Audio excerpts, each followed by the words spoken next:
Et bien voilà, super.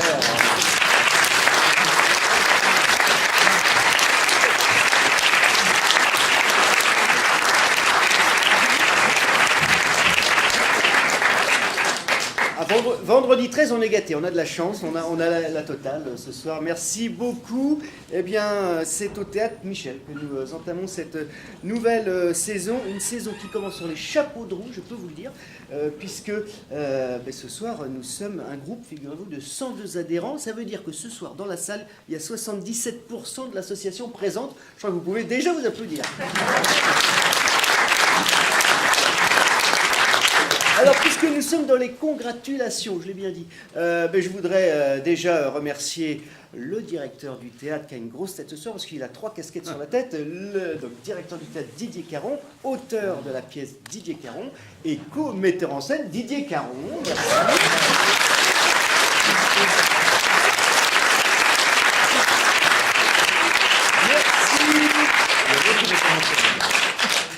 Ah, qui vient? Ben non, non, venez. Je vous laisse ma place volontiers. Venez, rejoignez-nous. J'ai une petite question pour vous au cas où. Je me suis dit, s'il vient, je voudrais quand même avoir une question. Donc, c'est super que vous soyez là. Donc, s'il vous plaît, Christophe Lutringer, le co-metteur en scène.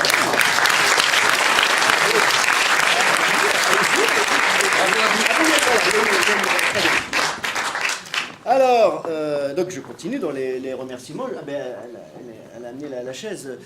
Sans elle, je crois qu'il n'y aurait pas eu je suis sûr qu'il n'y aurait pas eu de rencontre. Je voudrais remercier l'administratrice du théâtre, Nathalie Chatry. Merci. Comment? C'est pas ça? Allez. Ah ben la voilà, merci beaucoup. Et puis, bien sûr, un très très grand merci aux 2 comédiens. On leur en demande beaucoup parce que, vu la pièce, il y a du physique, il y a du lourd. Et ils sont quand même là pour papoter un petit peu avec nous. Merci Tom Novembre, merci Christophe Malavoie. Je les remercie.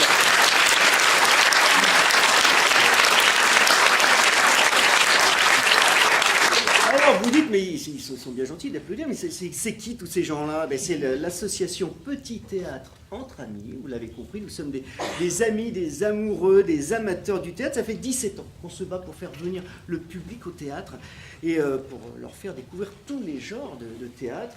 Et ce soir, alors je vous dis pièce historique ou pièce fiction avec cadre historique, on va y revenir bien sûr. Alors, puisque je me présente, je vous ai préparé à tous une petite question de présentation. J'ai regardé vos parcours respectifs. Pas de panique, c'est tellement riche vos parcours qu'on ne va pas revenir en détail sur votre parcours. Donc qu'est-ce que j'ai fait? J'ai pris un point. J'ai isolé un point. Alors c'est complètement subjectif, on est d'accord. Hein. Mais voilà, et donc je vous demanderai d'avoir la gentillesse de bien de réagir à ce point. Et puis, bien sûr, après, nous parlerons de fausses notes, puisqu'on est là pour parler de fausses notes. Alors, Tom, Christophe, vous m'en voudrez pas, on va commencer par le patron. Hein. Aujourd'hui, il faut toujours commencer par le patron. On va commencer par le patron. Didier Caron, donc vous êtes auteur à succès, évidemment, Le Vrai Bonheur, 8, Les Nombrils. On vous a vu également vérifier la pub avec Baffy. Et moi, ce que je retiens, finalement, c'est le tout début. Vous le savez peut-être pas, mais Didier Caron était à la BNP pendant 8 ans. Vous savez, la BNP, c'est la banque d'un monde qui change, sauf que pour Didier Caron, lui, c'est en quittant la banque qu'il a changé son monde, qu'il a changé de vie. Et donc, moi, ma question est la suivante, Didier Caron, comment on quitte le guichet de la BNP pour rejoindre, finalement, vous le dites, hein, c'est votre famille, le Splendide, avec Charité bien ordonnée, c'était en 91. Je crois que j'ai vu beaucoup de comiques à la BNP. Je sais pas s'il y a des gens de la BNP ce soir. Y a-t-il des gens de la BNP? Alors la personne en blanc est directrice de la BNP. Voilà. C'est vrai. Alors moi j'étais à l'agence du personnel des Italiens dans les années 80. D'accord. Voilà, j'ai travaillé 8 ans, 9 ans là-bas. Non, j'ai vraiment aimé. Dites ce que vous pensez, hein. Non, Vous je n'avez pas pense vous faire sincèrement. influencer, hein. J'ai vraiment aimé travailler là-bas. Vraiment. J'ai pris du plaisir. Je savais que ce n'était pas une passion, ce ne serait pas une vocation non plus. Mais je crois qu'au jour d'aujourd'hui, ça m'a permis, dans la position de diriger un lieu, d'avoir un pied et dans l'artistique, et puis d'avoir un petit pied aussi dans la gestion, dans l'argent. même à mon petit niveau, ça m'avait permis un peu de garder les pieds sur terre. Et aujourd'hui, ça m'a aidé, malgré tout, voilà, ces quelques années. J'ai passé beaucoup de bon temps. Je me suis plus occupé, je pense, de l'animation que vraiment de la clientèle. Mais je savais que ce n'était pas une passion ni une vocation. Et que petit à petit, la vie m'a amené ailleurs, ou le destin m'a amené ailleurs. Dans la bonne voie, j'espère. C'est vrai que c'est atypique, passer de la BNP au Splendide, c'est vrai que c'est atypique. Oui, mais il y a d'autres personnes qui sont passées par ou la banque ou les assurances, je ne sais pas ce qui marche le mieux d'ailleurs, mais ça faisait partie de mon parcours et j'en suis très fier en même temps.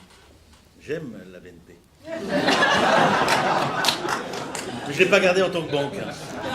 Alors, je veux dire, comme c'est filmé, on va leur envoyer le film. On va peut-être réconcilier avec eux. Je ne sais pas si vous êtes parti fâché. Tu m'avais pas parlé d'un emprunt? Non, remboursé. Alors, Christophe Malavoie, on vous connaît depuis 40 ans, je ne veux pas être désagréable avec vous, mais c'est vrai que voilà, on vous a toujours vu. Alors, J'ai commencé très tôt. Alors, moi j'ai revu pour préparer l'entretien, vous avez un parcours très éclectique. Alors vous dites une jolie formule, je cultive l'enthousiasme, histoire de dire que vous n'aimez pas finalement enchaîner les projets pour les enchaîner. Vous n'êtes pas sur la culture de l'ego, sur la culture de la notoriété. Bon, c'est un peu raté parce qu'on vous connaît très bien. Mais donc du coup, ça fait une trentaine de films, hein, Michel Deville, Patrice Lecomte, les deux colos de Zidi Chabrol, entre autres. Hein. Il y a une quarantaine de téléfilms. Moi, je retiens le magnifique l'affaire Seznec, c'était de la belle télé, ça. Je retiens une quinzaine de pièces, dont celle de 2014 que je retiens. Voilà, c'est pas un hasard si je retiens cette pièce, compte tenu de la pièce qu'on vient de voir, qui se souviendra, hein, l'adaptation de votre livre, en hommage à votre grand-père, parmi tant d'autres. Et moi, la question, hein, donc on est d'accord, c'est subjectif, la question que je retiens, c'est le côté qu'on connaît peut-être moins de vous, donc le Christophe Malavoie, écrivain. Vous avez passé 10 ans de votre vie à l'étude de Céline. Vous avez consacré un essai et plus récemment une BD. Donc, si je vous pose cette question, c'est que Céline, on a, à tort peut-être, hein, un peu tendance à le cantonner dans ses pamphlets antisémites, parce que c'est vrai que quand on pense à ça, la pièce qu'on vient de voir, ça a une résonance particulière. Qu'est-ce que vous pouvez nous dire rapidement sur l'œuvre de Céline, l'homme qu'il était? Alors c'est toujours délicat de parler de Céline parce que moi je me suis intéressé à Céline. Tout d'un coup, je me suis dit, je ne connaissais pas très bien ce personnage, je connaissais Le Voyage au bout de la nuit, après Mort à crédit, mais il y avait donc ces pamphlets sulfureux, très très violents. Et je me suis dit, j'ai essayé de m'approcher pour comprendre davantage et explorer l'œuvre de Céline que je ne connaissais pas. Donc j'ai lu toute l'œuvre de Céline, dont ces fameux pamphlets. J'ai lu aussi beaucoup de livres sur Céline, parce qu'il y a une littérature très très importante sur Céline. Et pour me faire un peu une idée plus précise, parce que finalement, je me suis aperçu qu'on avait beaucoup d'a priori aussi et de stéréotypes sur Céline. Il y a des gens qui ne l'ont pas lu, mais qui ont déjà un avis sur Céline. Pour moi, Céline, c'est quand même un des plus grands poètes quand même du XXe siècle. C'est lui qui a écrit Le Voyage au bout de la nuit, Mort à crédit, D'un château l'autre, enfin tous les romans qu'il a pu écrire ne sont pas si nombreux que ça. Lui, il se considérait comme chroniqueur. Hein. D'ailleurs, il avait un regard aussi très très exigeant sur la littérature, très très sévère sur lui-même, mais il avait conscience de sa valeur. C'est quelqu'un qui avait vraiment conscience. Il savait que ce qu'il écrivait, il connaissait sa vraie valeur, et il savait aussi, il reconnaissait les tartuffes, les imposteurs, et il était assez violent dans ses appréciations des autres. C'est un personnage très contradictoire, parce que c'est vrai qu'il a pu déblatérer des choses très très dures sur son antisémitisme, était vraiment très violent, et en même temps c'était quelqu'un qui admirait profondément les juifs. Donc le personnage m'a, disons, fasciné par ses contradictions. D'abord c'est aussi ses points de vue et ses regards aussi sur le monde et sur la vie. C'était quelqu'un aussi qui a travaillé auprès des pauvres. C'est un médecin des pauvres, il a travaillé en tant que médecin dans les dispensaires. Donc la misère, il sait ce que c'est, il savait ce que c'était aussi que l'hospitalité, de faire coucher aussi des sans-abri au dispensaire, alors que c'était interdit, il le faisait. Il y avait tout un pan de Céline, qui est aussi un humaniste, qui déteste la nature humaine dans ce qu'elle a de plus de plus veulent de sa médiocrité, de sa petitesse, et Dieu sait si finalement, bon, toutes les actualités qu'on a tous les jours, nous prouvent aussi que l'homme n'est pas forcément quelqu'un de très... qui pourrait faire des choses quand même un peu plus belles et s'occuper davantage pour transformer le monde en beauté et non pas le détruire comme il est en train de le faire. Donc il y a voilà, toutes ces questions et c'est très riche. Il dit des choses sur l'éducation. Quand on parle des pamphlets, ces pamphlets antisémites, ce sont des pots pourris. Il y a aussi des choses sur l'éducation, sur la presse, sur des descriptions de Leningrad. Donc il y a un vrai talent littéraire chez lui. Donc moi c'est ça qui m'a bien sûr attiré. Et puis sa façon de faire vibrer les choses. C'est-à-dire que nous, quand on joue, quand on se met dans un... Quand on joue sur ces personnages que vous avez vus ce soir, on essaie de les incarner, de les faire vibrer, de les faire vivre, hein, de ne pas jouer justement, de pas être d'être vraiment dans le sentiment, hein, de ne pas le raconter ni le commenter, d'être le sentiment. Et Céline, c'était pareil dans la littérature. Il essaye de ne pas commenter, de nous raconter des choses. Si vous lisez Céline, vous allez voir que sa technique d'écriture, elle fait vibrer l'image. Il a des comparaisons et des choses, c'est jamais fini. C'est quelqu'un de... Bon, il employait souvent les points de suspension, les points d'exclamation, donc c'est très proche de la danse. Je trouvais que la danse était l'art le plus... C'était la quintessence de l'art, la danse. C'était vraiment de la pesanteur. C'est-à-dire qu'il trouvait que les hommes étaient tellement lourds. Il suffit de regarder les gens passer dans la rue, sur les trottoirs. C'est vrai, quand on les regarde, les gens on se déplace, on est lourd. Regardez un cheval se déplacer, ils sont beaucoup plus lourds que nous, mais ils sont beaucoup plus élégants, plus légers. Regardez un rhinocéros, un éléphant, une girafe. Les animaux sont légers. Les hommes sont lourds. C'est ce que disait Céline. Et quand on regarde un petit peu autour de nous, on peut s'apercevoir qu'il disait aussi, il a dit des choses très vraies sur la nature humaine. C'est quelqu'un qui a exploré la nature humaine avec beaucoup je trouve, de justesse. Après, il a pu dire des horreurs, mais il faut prendre les gens aussi, pas les condamner uniquement et les barrer et les mettre à la trappe uniquement parce qu'ils ont dit des horreurs, certaines horreurs, parce qu'on n'est pas d'accord. Ça reste pour moi un des grands poètes du XXe siècle. Très bien, merci pour cette réponse très, très complète. Alors, Tom Novembre, si Christophe cultive l'enthousiasme, quand j'ai regardé votre parcours, vous collectionnez, j'ai envie de dire, les talents, limite de la boulimie. Vous êtes auteur, comédien, chanteur, compositeur, musicien, je respire, doublage, vous avez fait beaucoup de doublage, vous avez été la voix de RFM, vous êtes présentateur de télévision sur Paris Première, une émission sur l'art contemporain. Voilà. Et moi, ma question, c'est que je regarde quand même un peu comme Didier, je regarde le début, et il y a évidemment cette école des beaux-arts de Nancy, dont vous êtes sorti diplômé. Pourquoi vous avez fait ces études? C'était quoi votre vocation première? Et comment vous êtes arrivé à la chanson et après à tout le reste? Alors, je vais vous répondre un peu. comme disait Céline. C'est une courte ou longue histoire, je ne sais pas. Là, on repart aux origines. J'écris... Il y avait à Nancy le Festival mondial du théâtre. C'était une opportunité de sortie pour un adolescent, voilà, avec la libye de la culture et du théâtre. Et ça a été aussi la découverte de 36 façons de raconter des histoires et de véhiculer des émotions que même si on ne comprend pas la langue, quelquefois le simple pouvoir de l'image et de l'évocation font passer le message. Ensuite, il y a une envie qui naît de ça, une première écriture d'un spectacle qui s'appelait Deux hamburgers pour le 4, et une envie de monter à Paris pour devenir Gérard Philippe. Ou Francis Huster à l'époque, je sais pas. Non, Gérard Philippe. Vous dites ça pour le physique ou pour la voix? Pour les yeux bleus, les deux. Non, en plus j'ai croisé Francis, c'est un mec super. Ça n'empêche pas de vouloir prendre sa place. C'est une narquois gratuitement, mais peu importe, c'était pour rigoler. Voilà, et à ce moment-là, mes parents me disent, enfin mes proches me disent, pourquoi toi? Parce C'est que sympa. moi, la France n'attend que moi comme acteur. Enfin, voilà, je suis le Robert De Niro des années 90, le Dustin Hoffman des années 2000, je sais pas quoi. Oui, mais pourquoi toi? Parce que... On y est. Bon, alors, si tu n'apportes pas quelque chose d'autre, qu'est-ce qui pourrait pousser à ce qu'on s'intéresse davantage à toi qu'à un autre?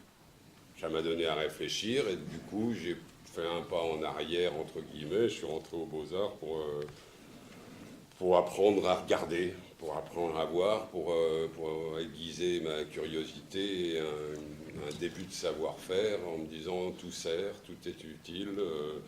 Dessiner, peindre, architecturer une image, voilà, la comprendre, voilà, étudier nos anciens créateurs, historiques et autres, voilà, s'intéresser à tout, ça remplit. Voilà, donc j'ai fait 5 ans d'études aux Beaux-Arts pour voilà, apprendre, et puis ça m'a permis de faire mes affiches par-ci, d'écrire par là. J'avais en plus mon frangin enfin, ma grand-mère était prof de piano et mon frangin m'a initié à la guitare après, etc. Et puis il écrivait des chansons, pourquoi pas moi. Et puis voilà. Tout est possible, voilà, faut essayer, il faut tenter, il faut être curieux. C'est un peu toujours ça qui m'a guidé jusqu'à maintenant. Voilà. C'est pour ça que si on me propose de faire le présentateur d'une émission qui me paraît digne d'intérêt, sur l'art contemporain, ok, j'y vais. Si on me propose de faire une grosse voix pour faire peur aux enfants dans un dessin animé, j'y vais aussi. Il y a des enfants là, attention, vous allez leur faire peur. Hein. Voilà, si enfin, voilà, ou dans un film de science-fiction, ou peu importe. Voilà, donc ça m'a permis de répondre présent sur des tas de choses, enfin, des tas d'opportunités. Bien, très bien, merci beaucoup pour cette réponse. Alors, je me suis dit, au cas où il serait là, Christophe Lustringer, j'ai quand même préparé une question, et bien m'en a pris, parce que comme ça, j'ai pu regarder quand même votre parcours. Vous sortez des cours de Niels Arestrup et Philippe Léotard, ça m'a étonné, parce qu'ils sont quand même très différents. Peut-être que vous pourrez nous en parler. Vous avez fondé votre compagnie en 93, le Septentrion. Alors, j'ai vu que vous êtes fait plaisir, vous êtes à l'île de la Réunion, à Saint-Maurice, ça devait être sympa. Et puis j'ai vu... À l'île Maurice. Saint-Maurice, c'est une petite bourgade.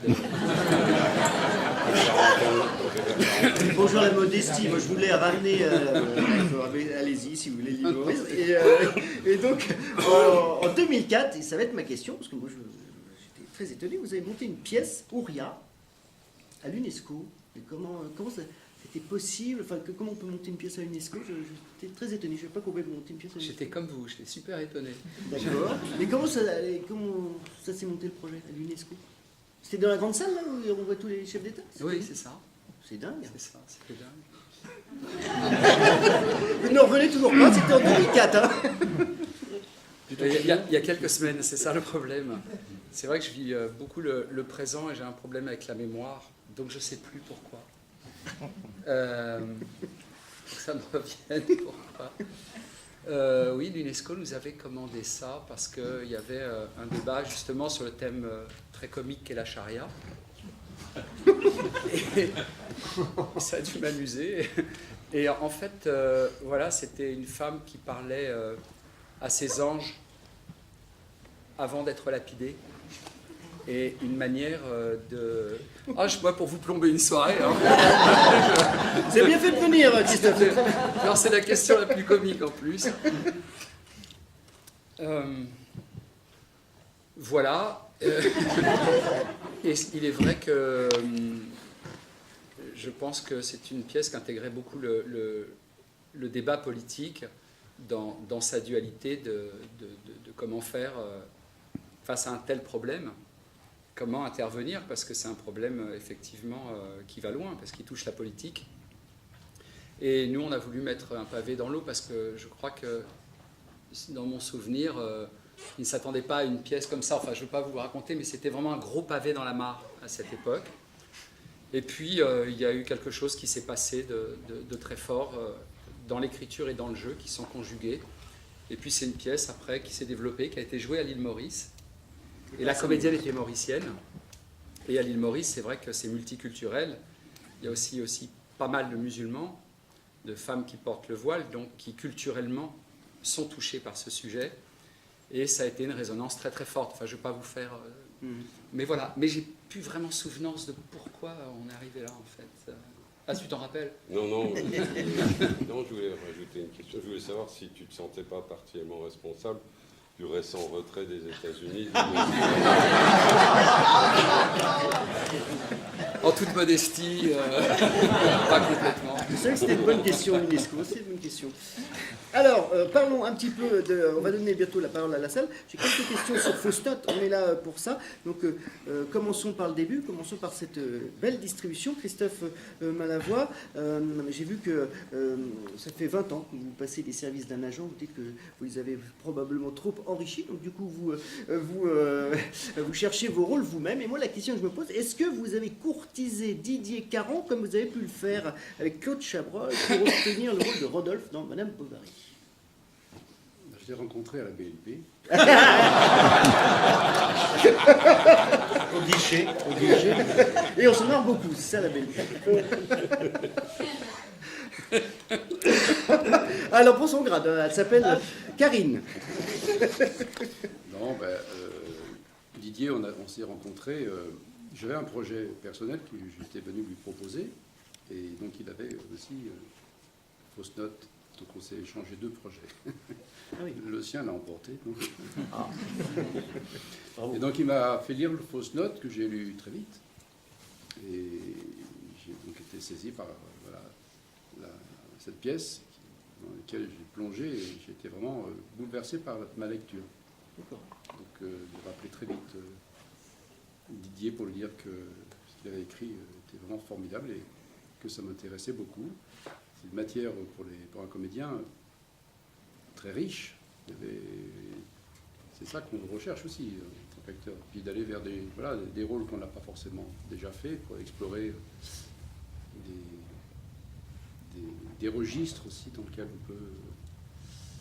C'est ça qu'on vous parliez d'enthousiasme, d'essayer de refaire, de ne pas toujours mettre un peu les pieds là où on les a déjà mis. D'essayer de se réinventer. C'est ça le plus difficile, je pense, dans notre métier. Donc d'éviter d'enchaîner les choses parce que tout d'un coup les choses fonctionnent et de les enchaîner par habitude, de retrouver toujours cet élément du départ. Pourquoi on fait ce métier? Et qu'est-ce qui nous plaît? Pourquoi on veut le faire? Et donc d'avoir ce souvenir de quand on était jeune comédien, qu'on prenait des cours et qu'on voulait faire du théâtre. Pourquoi on voulait faire du théâtre?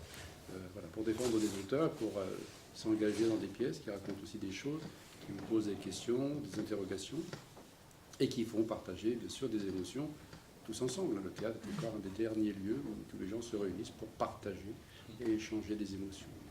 Et donc, voilà, donc quand j'ai lu cette pièce, il y avait cette énergie-là et cet enthousiasme-là qui, je me suis dit, voilà, il y a la matière pour vivre, vibrer et faire et toucher les gens.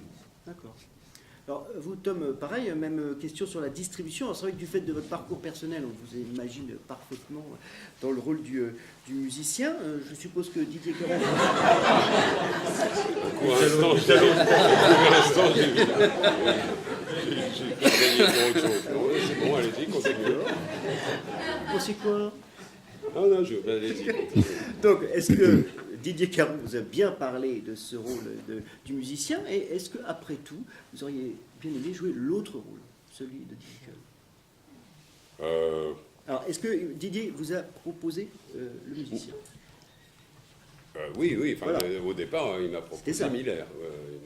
Et vous, Christophe, c'était Dinkel? Mais il m'avait prévenu, moi j'étais au courant que ce serait vraisemblablement, probablement Christophe qui serait Dinkel. D'accord. Donc je dirais, quand j'ai lu la pièce, j'ai pu imaginer les 2 personnages, les 2 silhouettes, disons, dans ma première lecture. Et ça marchait très bien, enfin, dans mon esprit, ça marchait très bien. L'inverse eût pu marcher éventuellement pour moi aussi. Voilà, les 2 rôles, comme l'a dit Christophe, sont assez denses, assez exigeants, demandent une palette d'émotions assez large, et c'est très excitant d'imaginer l'aventure, en tout cas. D'accord. Voilà. Sinon, tout ce qu'il a dit, c'est pareil. Alors, on va interroger l'auteur de cette pièce, Didier Caron. C'est vrai que Fausse Note est quand même très très éloigné de votre univers habituel, hein. Vous êtes quand même plus sur la comédie. Et donc là, moi, ma question est la suivante. Qu'est-ce qui vous a donné envie? Comment? Pourquoi? Non, mais pourquoi qu'est-ce qui vous a donné envie de sortir de votre zone de confort, finalement? J'ai voulu essayer de voir justement si je pouvais écrire. D'habitude, j'écris pour des pièces avec bon nombre de personnages. Et là, je voulais voir si j'étais capable, d'écrire un drame, pour 2 personnages. Est-ce que je pouvais tenir 90 minutes uniquement sur 2 personnages? Je te laisse renvoyer la balle. Donc ça part d'un défi, en fait, cette histoire. Oui, consciemment, ça doit être ça. Ouais. Inconsciemment, il y avait sûrement l'envie de parler de choses qui m'interpellent. Mais à la base, c'était vraiment, tiens, je vais essayer d'écrire un drame, est-ce que je peux tenir avec 2 personnages? Donc j'ai lu un journal et je ne sais pas pourquoi, il y a quelque chose qui a résonné en moi. Et puis je suis parti dans cette aventure. Le premier jet, c'est il y a 10 ans. Hein. On a mis un temps fou avant de monter ce projet-là. Et voilà, c'était un défi. Je crois que j'avais envie juste de voir si je pouvais écrire un peu français et sans mettre trop de choses. Et donc, voilà, j'ai écrit Fausse Note. Donc là, il y a une allusion, enfin c'est plus qu'une allusion, parce que vous citez Karajan. Bon, on connaît le passé de Karajan. Il y a, comment? Aussi, oui, tout à fait. Est-ce que c'était le point de départ de l'inspiration? Pas du tout? Non. Non. D'abord, je ne connais rien en musique. Rien de rien. J'ai lu un article, mais je ne sais pas d'où ça vient. Ouais. J'ai lu un article dans Télérama où il parlait d'un orchestre avec des Israéliens et des Palestiniens. Voilà. Et tout le monde s'entendait globalement. D'ailleurs, on a rencontré le chef d'orchestre il y a quelques jours, c'était assez touchant. Mais je crois qu'à la base, bon, ce sont des sujets qui m'interpellent. Et puis, je crois que derrière tout ça, je m'étais rendu compte que dans les pièces précédentes, je ne parlais jamais de mon père. Je n'ai pas été, moi, directement, ni mon père du tout concerné par ce qu'on raconte, mais dans mes pièces, je ne parlais jamais du père. Il y avait toujours... je réglais mes comptes avec ma mère, mais pas avec mon père. Et je crois qu'inconsciemment, on parle beaucoup de leur père. Chacun parle de leur père. Et d'ailleurs, le passage le plus difficile à écrire a été justement quand Miller demande « Qui était votre père ?» Christophe revient et parle de son père. J'ai mis un temps fou pour aligner 2 mots parce qu'il fallait que j'aille chercher un peu vers mon père, qui n'était pas du tout mélomane, qui n'était pas du tout concerné par tout ça, mais il fallait que j'aille chercher quelque chose. Et là, je me suis rendu compte que je ne le connaissais pas beaucoup. Je ne l'avais pas beaucoup connu. Donc il a fallu me chercher. Et je pense que c'est une pièce sur les pères. Je pense que ça doit être un peu dans tout ça. Et puis, bon, mes règlements de compte avec Dieu sont toujours assez permanents dans tous mes projets. Voilà, le judaïsme est un sujet aussi qui m'interpelle. Cette période m'interpelle. Voilà, je ne sais pas, tout ça mélangé, ça fait un truc comme ça. Ça fait Fausse Note. Alors, puisqu'on a la chance d'avoir votre co-metteur en scène, alors moi je voulais vous poser la question, en pensant qu'il ne serait pas là, mais c'est pas grave, parce que comme vous êtes tous les deux là, moi la question que je me pose, quand on voit votre parcours de mise en scène, on a fait appel à vous comme pour le gros blockbuster, c'était il y a quelques années, La Cage aux Folles, donc on se dit, mais il aurait très bien pu la mettre en scène tout seul, cette pièce. Pourquoi avoir demandé à Christophe Lutringer comment vous avez collaboré ensemble? Alors, je vais le faire rapidement, puis après Christophe prendra là. D'abord, on se connaissait de loin, et Christophe, je savais qu'il était plus dans cette veine-là, dans ce thème, dans cette direction-là que moi. J'avais peur aussi. Ah ouais? J'avais très peur d'aborder ce projet-là. Et puis Christophe, on s'est rencontrés, et il a émis le désir de travailler avec moi, et moi j'en étais très, très touché. Je me suis dit, de par son parcours et de ce que je connaissais de lui, il va l'amener dans la bonne direction. Et donc j'avais vraiment peur, et j'étais en confiance avec Christophe. Je lui ai dit, la seule chose que je lui ai dit, je vois un tapis rouge. Tout ce que je voyais. Après le reste, c'était brouillard. Donc Christophe a dit le reste. J'ai mis sur un tapis rouge. Voilà, et donc après on a collaboré, mais s'est animé par le fait que Christophe vienne et que ça me faisait... J'avais envie de travailler avec Christophe parce que je savais que c'était son univers qu'il allait apporter beaucoup. Donc vous l'avez appelé, vous lui avez demandé de l'aide en fait. On avait une personne commune, il avait envie de travailler avec moi, j'avais envie de travailler avec Christophe. D'accord. Et puis ça tombait vraiment au bon moment. Parce que Christophe, vous voulez rajouter quelque chose? Juste que, oui, ça m'a beaucoup touché parce que Didier manie énormément l'humour. Et c'est vrai que j'ai ressenti au travers de notre rencontre et de la pièce qu'il y avait quelque chose quand même d'assez intime. Et que l'humour qui s'en dégageait, c'était un petit peu, très entre guillemets, la politesse du désespoir. Il y a quelque chose de très fort. Et Didier, un auteur, il y a énormément de pudeur. Et je ressenti que dans cette intimité, c'est vrai que quand on a un peu la tête dans le guidon, on ne voit plus beaucoup le paysage. Et si je pouvais juste monter à l'arrière du vélo et essayer de lui dire de temps en temps, voilà, il peut se passer ça pour qu'il prenne un petit peu plus de distance et de recul pour voir les choses sur sa pièce. Parce que quand on est très collé, c'est vrai que quand on est dedans, on est dans la marmite et on a du mal des fois à cuisiner.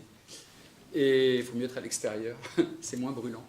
Et voilà, et j'ai essayé de donner juste, comme j'ai pu, cette petite distance pour que Didier ait ce regard sur sa pièce, en essayant, au travers de ce que je ressentais, de donner un petit peu le théâtre que je fais habituellement, c'est-à-dire un théâtre que j'aime assez présent, assez organique. Il y a des choses qui me touchent dans rendre présent vraiment les choses, comme le disait Christophe, puisqu'une représentation, c'est rendre présent. On a l'observateur quand vous rentrez, on a l'observé qui est l'acteur, et c'est vrai que quand l'acteur fait force de présence, il n'y a plus d'observateur et d'observé, et on a une respiration commune. Et moi, c'est ce qui m'intéresse profondément. Donc ça, c'était de conjuguer avec vraiment là où est mon théâtre en général, et puis de pouvoir juste offrir peut-être une petite distance à Didier pour qu'il ait un petit peu plus de recul. Voilà. Un peu comme ça que moi, je l'ai ressenti. Et c'est vrai que je croise Didier qui me fait énormément rire depuis pas mal d'années. Et c'est vrai que mon ego ne s'est plus senti de joie parce que Didier était venu voir mes spectacles dernièrement. Il m'a aussi manifesté. Et je pense que ça a dû résonner aussi. Il vous a dragué quoi en fait. Non, mais c'est vrai que ça m'a beaucoup touché. On a eu. C'est tout à fait platonique. Il y a quelque chose, oui. C'est que sexuel, il n'y a aucun sentiment. Je l'envisageais comme ça, évidemment. Bien évidemment. Et puis j'ai eu la chance, voilà, cette lecture, de rencontrer deux artistes que je connais plus qu'ils ne me connaissaient. Et voilà, et d'essayer de trouver une conjugaison commune qui n'a pas forcément toujours été simple pour eux, parce que quand il y a un dialogue à deux voix, dans nos différences, il a fallu qu'ils fassent le tri de temps en temps et qu'ils puissent, parce que c'est pas simple, j'imagine, il faut leur demander, mais d'avoir deux co-metteurs en scène. De temps en temps, il y a deux sensibilités à conjuguer, et de temps en temps, malgré nous, il y a des informations qui peuvent être un petit peu contradictoires. Ouais. Mais ce qui est très beau, c'est que quand il y a comme en menuiserie en fait, quand il y a du jeu dans la contradiction. Et donc qui vous départageait? C'est Christophe et Tom qui vous départageaient s'il y avait conflit alors? Ah oui, ils se débrouillaient assez bien pour ça. Enfin voilà. Christophe, vous étiez l'arbitre des coups de poing? Non, mais c'était... On louchait souvent parce qu'on savait plus. On avait très mal aux yeux. D'accord. Ça balance ce soir, Didier Caron, ça balance. Non, c'est pas évident d'avoir deux metteurs en scène. Non, mais c'est un exercice particulier qui n'est pas forcément... Alors qu'il faut arriver à le rendre positif, il ne faut pas être... déstabilisé par deux discours différents et puis des points de vue, d'avoir peur d'essayer de plaire à l'un et pas à l'autre et en temps ou deux, c'est toujours difficile. D'accord.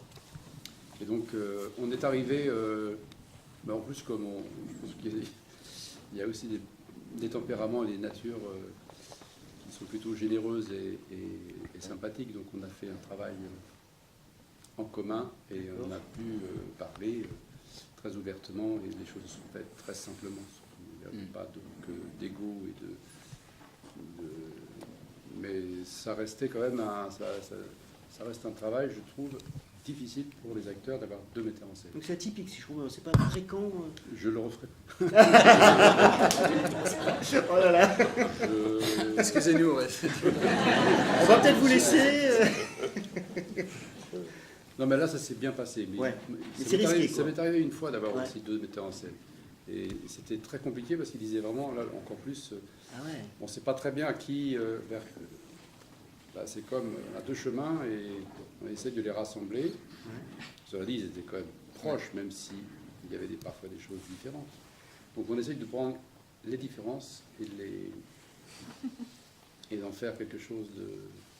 Avec un peu de Prozac, tout ça, c'est très bien. Non, mais ça se passe très bien. Bien. C'est très bien passé. Mais ça peut dégénérer. devenir une difficulté supplémentaire. Tom, pareil. Oui, c'est pas de tourpeau, mais globalement, ça s'est pas fait à travers le conflit, comme l'a dit Christophe. Les égos se sont mis au deuxième plan, tout le monde s'est mis au service du projet dans lequel tout le monde était assez impliqué, voilà, profondément, avec une vraie envie de voir quelque chose de bien se fait sortir de tout ça. Donc ça arrondit les petits angles ou petites échardes qu'auraient pu sortir du travail en commun. D'autant, mais globalement, non. Nous, on a pu, Christophe et moi, donner notre opinion aussi, ce qui venait, voilà, essayer de faire la synthèse entre quelquefois deux idées ou deux approches voisines mais différentes, et l'un dans l'autre, même si par moments c'est vrai que c'est pas toujours très confortable, voilà, on a un peu le cul entre deux chaises, mais bon, c'est ponctuel, et après voilà, c'est aussi notre boulot d'acrobate que de retomber sur nos pattes à la sortie et de proposer quelque chose qui permette à la discussion au minimum d'avancer. Donc voilà, soit en exprimant le point de vue de l'un et de le faire voir à l'autre, ou inversement, et de leur permettre à eux deux aussi de trouver la juste point de mire. Voilà. Mais voilà, ça n'a pas été, ça aurait pu être plus dur, mais heureusement. Ok, alors on va donner la parole à la salle. Vous allez voir, c'est un public, alors je ne veux pas dire averti, parce que ça fait un peu pompeux et prétentieux, mais je pense qu'on peut dire que c'est un public de passionnés de théâtre, ça c'est sûr. Ça fait 17 ans qu'ils nous suivent, donc on est très heureux. Est-ce qu'il y a des questions, des remarques, des réserves dans la salle? Lionel. J'ai une remarque sur la musique, puisque vous utilisez la musique d'une manière très puissante, et en faisant un peu l'allégorie de la musique, qui est une tendance, un bienfait sur l'humain, ce qui est non négociable, et on est bien d'accord. Et pourtant, on retrouve dans beaucoup de spectacles la musique, et notamment dans votre pièce, la musique est associée à un moment qui est dramatique, puisque là, c'est l'entrée des prisonniers dans le camp de concentration. Et on retrouve également Wagner dans Apocalypse Now. On retrouve exactement la même utilisation de la musique classique dans le Titanic, quand l'orchestre joue alors que tout le monde va couler. Et donc, est-ce que c'est exprès que vous avez choisi un moment musical pour marquer une douleur assez intense, ou bien parce que vous auriez pu prendre un autre exemple où le personnage, le père, aurait été abattu, mais pour une autre raison, ou dans un autre endroit, ou dans d'autres circonstances. Ah, je vous avais prévu. Oui, hein. c'est pointu. Hein. Je ne sais pas pourquoi j'ai écrit cette pièce. Donc je ne sais pas pourquoi j'ai mis de la musique. Je ne sais pas. Le choix du morceau, oui, j'ai par hasard écouté c'est Vivaldi, d'ailleurs je vous encourage à l'acheter, c'est un compositeur allemand, Max Richter, qui a fait l'adaptation des 4 légendes de Vivaldi, et puis je suis tombé sur des morceaux qui m'ont, vous en entendez une partie, je crois qu'elle était, et qui m'ont extrêmement ému, mais ça c'était bien après avoir écrit la pièce. Pourquoi j'ai choisi la musique? Parce que je sais pas, je crois que j'ai un truc très particulier avec cette période-là, et que j'ai dû me dire qu'est-ce qui pouvait être. C'est peut-être idiot ce que je dis, je sais même pas jusqu'où on peut pousser le sadisme. Jusqu'où il pouvait pousser le sadisme. Pourquoi j'ai choisi la musique, j'en sais rien. Et ce qui était bizarre, et je refermerai la parenthèse, parce que vraiment, je ne sais pas quel est le point de départ de tout ça, encore une fois. Mais ce qui était particulier, c'est que je suis allé à Auschwitz il y a 2-3 ans pour me balader. Et j'ai pas voulu prendre de photos. J'ai pris que 2 photos dans le camp. Et la photo, à divers endroits, vous avez des stèles avec des photos qui étaient prises de l'époque, et il y avait l'orchestre qui jouait. Vous avez l'orchestre là qui joue, les détenus qui regardent, les SS un peu plus loin. J'ai pris cette photo et une autre photo. Ça a résonné en moi, mais j'avais déjà écrit la pièce. Je ne sais pas pourquoi il y a la musique. J'ai jamais fait de musique. Enfin, j'ai fait un peu de batterie, donc on en est loin. C'était assez pitoyable. Je ne connais rien. Je sais pas, et je trouve dans la pièce, quand ces 2 hommes jouent ensemble du morceau, de façon virtuelle, il y a de l'humanité. Ce qui m'intéressait, c'était cette humanité-là. Je trouve que la musique amène beaucoup. Moi, ça m'émeut.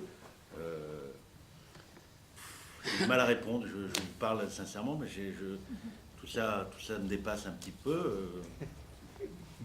Et je n'y connais rien en musique classique en plus. C'est assez consternant tout ça. Bon, Je suis désolé pour ma réponse. Et ça pouvait avoir... enfin, non. Non, mais Didier, il y avait aussi dans la musique l'universalité de la musique. C'est-à-dire, il y avait aussi là où les dualités s'expriment, où tout à coup, derrière les mots, au-delà des mots, en dessous, en deçà, qu'est-ce qui reste en fait? C'est vrai que la musique, elle amène beaucoup, sans les mots, une ouverture énorme à l'imaginaire aussi du spectateur. Il y a ce qui est émis, ce qui est reçu par les mots, et puis tout à coup la musique donne une ouverture à l'imaginaire de chacun, et chacun peut s'approprier l'histoire. Et aussi, malgré leurs différences, c'est vrai qu'à un moment ils jouent ensemble, et il n'y a rien à faire. L'universalité de la musique qui s'exprime fait qu'ils se regardent, et que tout s'oublie à un moment donné. Il est vrai que moi souvent, quand je vais dans des concerts, cette unisson de la voix où tout le monde chante, il y a un souffle commun, encore une fois.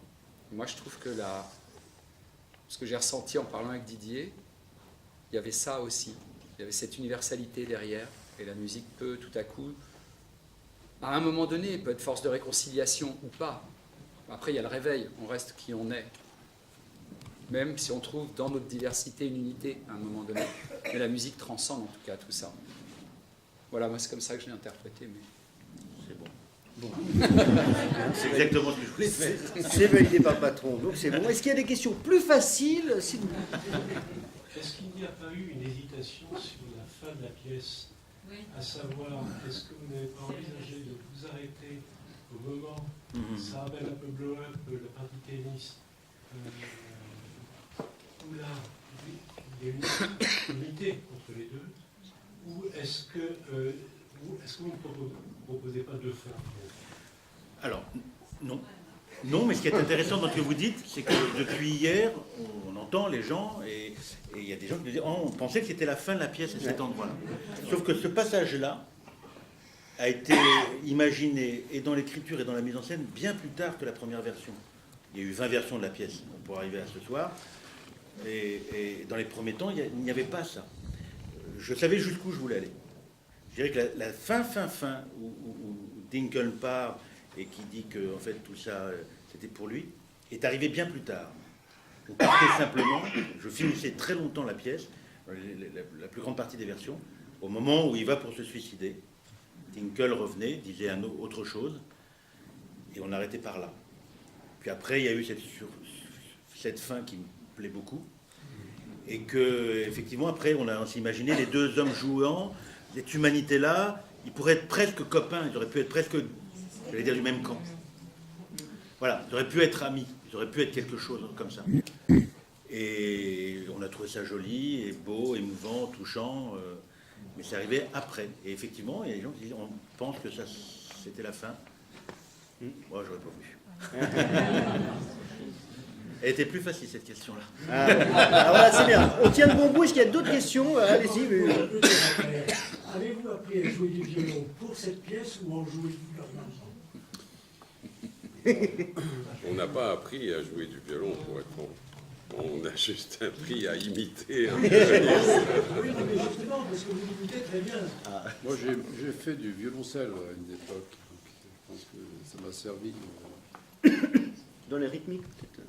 dans les mouvements d'archer. Oui, dans les moments de Voilà, que l'archer, parce que le violoncelle, c'est quand même pas pareil, mais c'est une corde très voisin et très proche. Ça m'a aidé. J'ai interprété un premier violon dans un film qui s'appelait La femme de ma vie, avec Jane Birkin et Jean-Louis Trintignant. Et j'avais pris des cours de violon. Là aussi, bien sûr, c'est pas moi qui jouais, mais j'avais travaillé pendant 6 mois avec un professeur pour jouer vraiment les partitions qu'on entendait. Et donc là, ça a été la même chose. On a eu un professeur qui nous a enseigné les tirer et les pousser de l'archet pour essayer d'être au plus près de ce qu'on entend. Voilà. Mais on a encore le vibrato au violon qui est une chose assez difficile à reproduire. Il y a quelques fausses notes. Désagréable, mais... En même temps, moi j'ai le plaisir de pouvoir jouer faux. Ouais. Tout à fait. Pas être, Vous avez demandé à un violoniste de jouer mal, en fait. On a c'est ça, ouais. le frère de l'assistante Oui. d'Isabelle Branas qui nous assiste à la mise en scène, joue au Philharmonique de Paris. D'accord. Donc on lui a demandé de venir et donc il a enregistré un morceau, on lui a demandé joue faux, mais c'était extrêmement précis et compliqué de jouer faux. Ah oui, je me doute. Et puis l'autre version, il fallait que ça soit bien timé pour que sur la partie où Tom doit faire des fausses notes, soit bien joué. D'accord. Et voilà, donc, tout ça était vraiment extrêmement précis, quoi. Est-ce qu'il y a d'autres Mais- questions? Oui. Oui, Christophe, vous vouliez rajouter quelque chose? Non, mais j'ai souvent joué des musiciens. C'est vrai que je me suis retrouvé souvent avec des instruments de musique, que ce soit la guitare, soit au cinéma ou au théâtre, on m'a souvent proposé surtout pour retrouver avec des instruments de musique entre eux. Donc je connais un peu aussi la musique. Dominique. Oui, moi j'avais une petite question, c'est comme les personnages sont très très intenses, et là on vous voit juste après verser les photos décontractées, est-ce que quand vous avez joué une pièce pareille, quand vous rentrez chez vous, vous êtes encore marqué par le personnage? Est-ce que ça peut vous faire rêver du personnage? Est-ce que ça peut vous marquer, en fait, surtout quand vous jouez plusieurs jours d'affilée?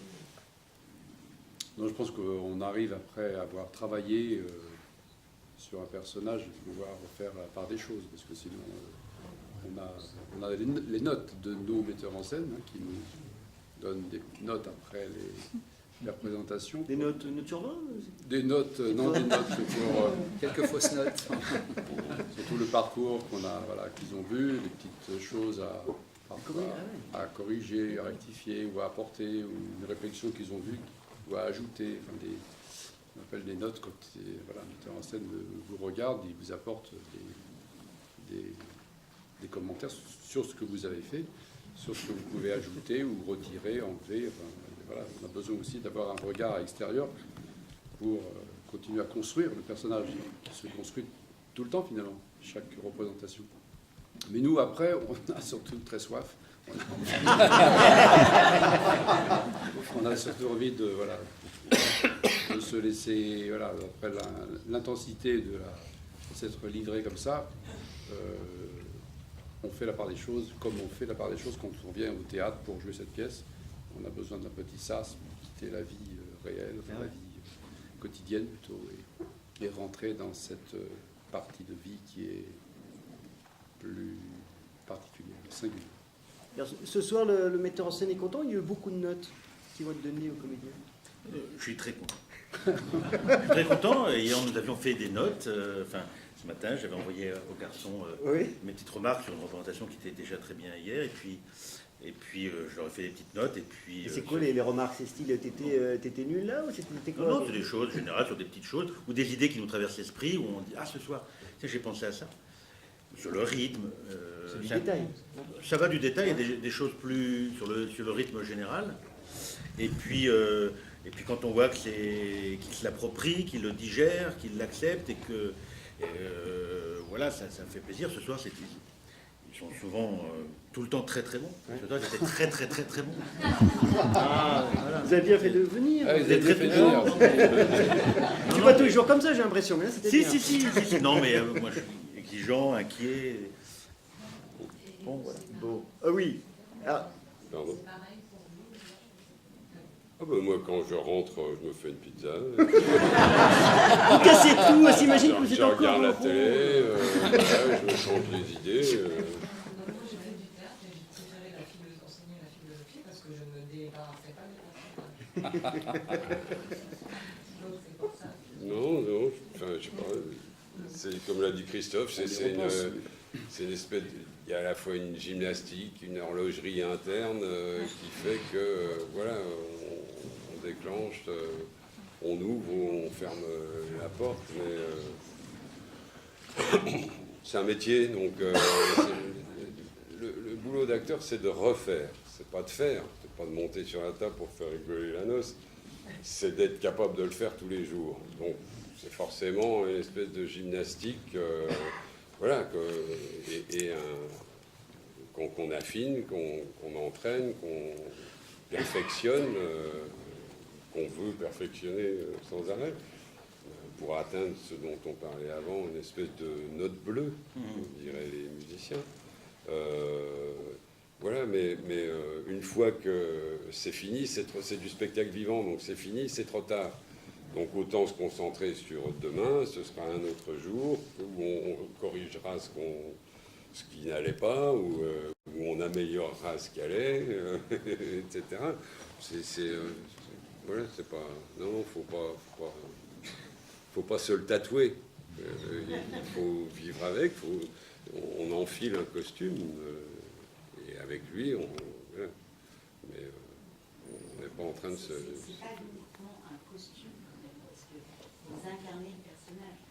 Oui. Effectivement, pour des acteurs, c'est quelque chose de classique, mais c'est vrai que c'est une question que je me suis posée également.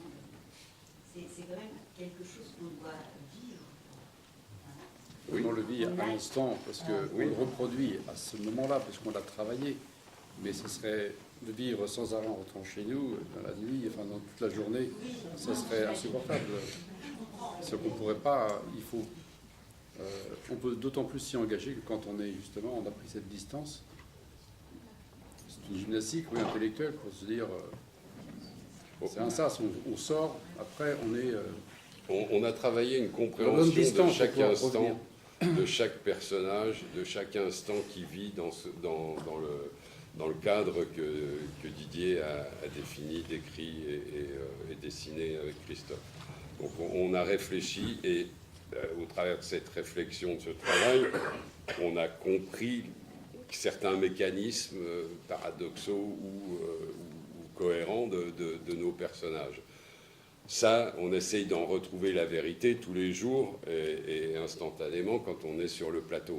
Mais on ne va pas continuer cette gymnastique, encore une fois que le rideau est fermé. On ressort, nous aussi, du cadre. Et voilà, quand on est dans le tableau, on est les personnages du tableau. On ne triche pas.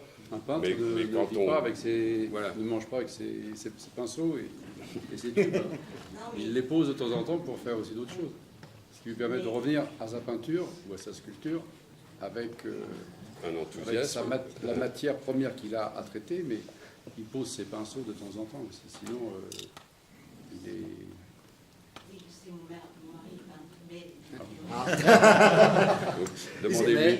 Vous n'avez rien dit de mal, hein, il n'y a pas de... Ce qui questionne quand même, après, moi j'ai une autre question, mais c'est vrai que c'est quand même mais ce qui questionne quand même, c'est au bout du coup, qu'est-ce qui reste? Alors peut-être pas dans la soirée, mais quand on fait un métier comme le nôtre, au bout du compte, qu'est-ce qui reste, quoi? Enfin, peut-être que c'est assez vaste, c'est assez vague, pardon. Bon, moi j'avais une autre question, c'est pas grave. Hein. Pardon. En fait, moi ce qui m'a frappé, ce qui m'intrigue, c'est peut-être pas une question, c'est juste, voilà, ça m'intrigue. Ça m'a intrigué, mais encore aujourd'hui, voilà, une nouvelle preuve. Il y a donc la question de la musique dans cette pièce, et le père de... Pardon, je ne me souviens pas des Miller, Lincoln. Et non, Paul Morand est un grand musicien il est chef d'orchestre, il vit sa musique, il est brillant. On a le père de Christophe Malagois, qui lui aussi aimait sa musique, il y était sensible.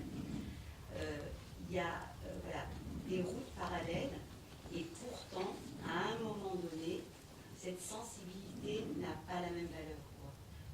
Le père de Tom Novembre est un admirateur, un fervent admirateur de Mozart, mais quand on écoute Mozart, pour moi, il y a quelque chose qui... C'est pas possible qu'ensuite on demande à son fils de tuer quelqu'un quand on écoute et quand on écoute Mozart. C'est la question. Mais si vous voulez, ça vient, Christophe Malagois nous parlait de Céline, et il y a cette similitude aussi. Comment, moi j'ai jamais lu Céline, j'en ai entendu parler, mais j'ai jamais lu. Mais vous en avez fait une brillante description et ça me donne envie de lire.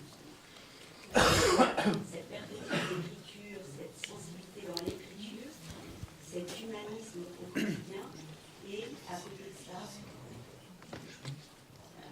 alors, C'est question, réaction, il n'y a aucun souci. Si vous permettez, on va libérer nos comédiens parce qu'ils ont déjà beaucoup donné. Non, mais il n'y a pas de problème. Alors, pour terminer sur une note plus légère, je voudrais, si vous le permettez, poser une devinette à nos comédiens. Donc, répond qui veut. Qui a dit Twitter, c'est l'agora des imbéciles? C'est moi. Vous pouvez nous expliquer cette tirade que je trouve géniale? C'est parce que, je dirais, beaucoup des polémiques qui animent les médias ces derniers temps sont issues d'une réflexion, hashtag mes couilles, proférée via Twitter par un tel, en réponse à un tel, et encore Mélenchon et Valls qui s'envoient des fleurs via Twitter. Et ça déclenche la même réaction de la part du kidam moyen qui réagit spontanément, immédiatement, sans réfléchir, et balance un ouais, toi, c'est pareil, et connard, hashtag connard. Voilà, bon.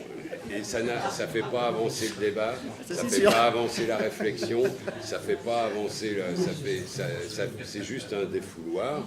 Donc c'est une grande cour de récréation où n'importe qui peut dire, à mon sens, n'importe quoi sans vraiment se donner le temps de la réflexion.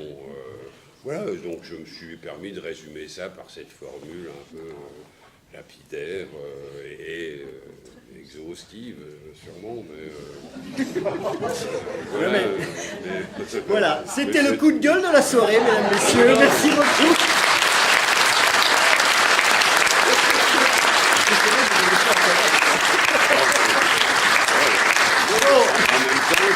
On peut par ailleurs défendre une liberté d'expression de tout un chacun. Oui, d'accord, mais bon, comme je dis, tourne cette fois la langue dans ta bouche avant de la ramener. C'est pas dans la langue dans la bouche de partenaire, c'est pas ça? Ça dépend si tu as envie de le faire en couple, mais c'est une autre histoire. Ok, merci beaucoup en tout cas.